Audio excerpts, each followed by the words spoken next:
Ketua Umum Partai Solidaritas Indonesia, Kaisang Pangarep, melakukan silaturahmi ke salah satu relawan Presiden Joko Widodo.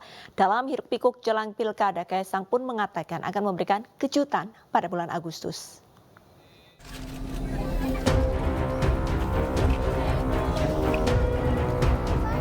Ketua Umum PSI, Kaisang Pangarep, melakukan silaturahmi kepada salah satu relawan Presiden Jokowi yang berada di Sunter Agung, Jakarta Utara pada Jumat siang. Kaisang disambut oleh warga sekitar dan langsung menuju ke masjid yang berada di dekat lokasi rumah relawan untuk melakukan sholat Jumat. Di kala kesempatan tersebut, Kaisang membagikan buku kepada anak-anak di sekitar lokasi. Sementara itu, terkait pilkada, Kaisang bersyukur bisa masuk bursa dalam pilkada. Kaisang mengatakan akan ada kejutan di bulan Agustus terkait kepastiannya mengikuti bursa cagup atau cawagup dalam pilkada Jawa Tengah atau Jakarta. Ya, nggak apa-apa. Balik lagi, kita harus tahu Jawa Tengah ini salah satu provinsi terbesar, salah satu yang terbesar di Indonesia. Dan saya rasa Jawa Tengah ini punya masalah yang cukup kompleks. Jadi ketika saya masuk di salah satu bursa, ya saya hanya bisa mengucapkan alhamdulillah gitu aja. Ya itu kan ini ya alhamdulillah aja. Tapi baik lagi untuk Jakarta ataupun Jawa Tengah, seperti yang saya bilang, tunggu kejutannya di bulan Agustus. Ketua Umum PSI tersebut juga menegaskan PSI tidak menutup pintu komunikasi dengan siapapun untuk berkoalisi dalam Pilkada 2024. Dari Jakarta, Sofyan Firdaus, iNews melaporkan. Sementara itu, isu terbentuknya poros ketiga di Pilgub Jakarta mulai mencuat. PKS yang bersikeras pasangkan Anies Baswedan dengan Sohibul Iman akan berimbas dengan peta dukungan di Pilgub Jakarta.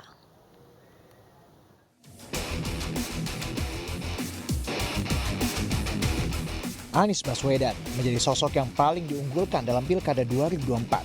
Sejumlah partai pun mulai mengkaji untuk memasangkan kader partainya dengan Anies. Partai Keadilan Sejahtera start lebih awal dengan memasangkan Anies Baswedan dengan salah satu kadernya, Sohibul Iman. Bahkan PKS menyatakan hanya akan mendukung Anies bila Anies maju dengan Sohibul Iman. Meski menyerahkan sepenuhnya kepada Anies, namun PKS percaya diri Anies akan setia dan maju bersama partainya. Ya semua kita serahkan ke Pak Anies. Tentu mudah-mudahan sih Pak Anies juga sangat paham dengan PKS, menghargai PKS, dan insya Allah akan kita husnuzon Pak Anies akan tetap bersama dengan PKS. Sikap PKS yang telah mengunci pasangan aman atau Anies Sohibul Iman membuat isu poros ketiga mencuat.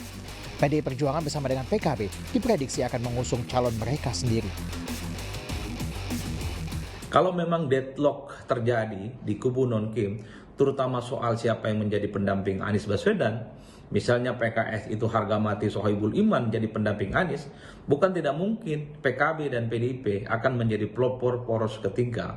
Oleh karena itu ya kita tinggal tunggu bagaimana dinamika politik yang cukup berkembang.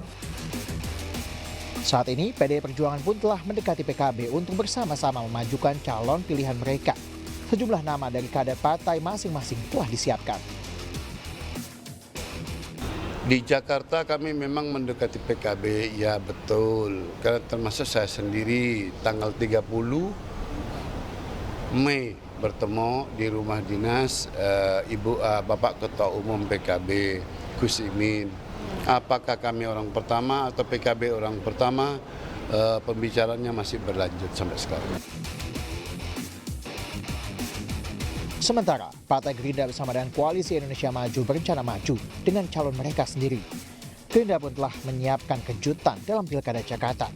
Nama-nama calon yang akan diusung telah dikantongi Ketua Umum Partai Gerindra, Prabowo Subianto.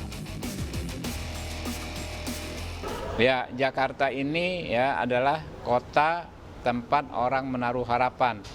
Banyak calon-calon baru yang calon kejutan akhirnya bisa menang. Kita ingat dulu Pak Jokowi adalah kejutan. Ya, tiba-tiba Gerindra, PDI yang semula mau mencalonkan kembali Pak Fauzi Bowo mencalonkan Pak Jokowi. Begitu juga Pak Anies diputus pada last minute ya. Nah, yang begini-beginian ternyata kansnya besar menang di Jakarta. Jadi memang saya juga yakin ya bahwa akan ada kejutan di pemilihan kepala daerah di Jakarta ini. Saat ini PKS sebagai pemilik kursi terbanyak di DPRD 2024-2029 dengan 18 kursi tetap tidak bisa mengusung calonnya sendiri. Sementara PDIP bisa mengajukan calonnya bila berkoalisi dengan PKB. Sebagai informasi, partai politik harus memiliki paling sedikit 22 kursi di DPRD Jakarta, sehingga mau tidak mau harus berkoalisi. Tim Liputan iNews melaporkan.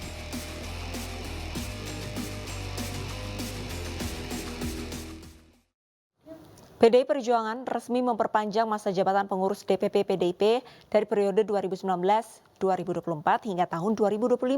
Pembacaan sumpah jabatan dipimpin langsung oleh Ketua Umum PDIP Megawati Soekarnoputri. Ketua Umum PDIP Megawati Soekarnoputri memimpin prosesi sumpah jabatan pengurus DPP PDIP masa bakti 2019-2024 diperpanjang hingga 2025. Sejumlah tokoh yang hadir dalam prosesi, diantaranya Ganjar Pranowo yang dilantik sebagai Ketua Bidang Pemerintahan dan Otonomi, serta Basuki Cahayapurnama yang dilantik sebagai Ketua Bidang Perekonomian. Megawati menyebut perpanjangan jabatan pengurus DPP ini merupakan hak prerogatifnya sebagai Ketua Umum.